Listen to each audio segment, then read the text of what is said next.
បាទថ្ងៃនេះខ្ញុំបានមកដល់នេះផ្សារស្រូវរីកឃុំលីកស្រុកភ្នំក្រវាញខេត្តពោធិ៍សាត់ចឹងខ្ញុំចេះតែដើរលេងទៅបងប្អូនហើយឃើញចង់ដឹងថាទស្សនវិជ្ជាយ៉ាងណាចឹងទៅក៏ចេះថតដាក់ផុសក្នុង YouTube ចែកបងប្អូនកំសាន្តលេងបងប្អូននេះទស្សនវិជ្ជាមើលមានជាបរិវត្តធ្វើចរាចរណ៍ទៅមកកកកចឹងទៅហើយមានផ្ទះល្អស្អាតហើយនេះទស្សនវិជ្ជាពេលព្រឹកហើយព្រលឹមឡើងគាត់មកផ្សារចឹងទៅ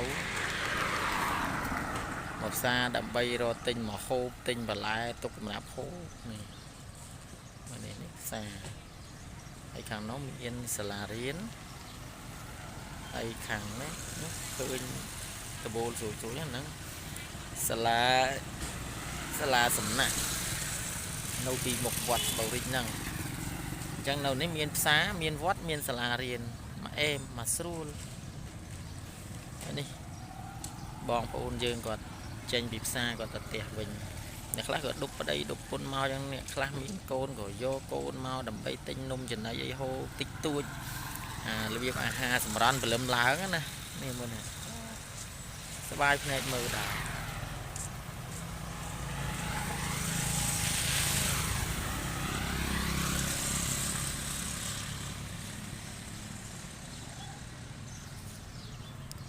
មើលទៅនេះមានឡានមានម៉ូតូអីចេញចូលហោហែមនុស្សរស់នៅកកក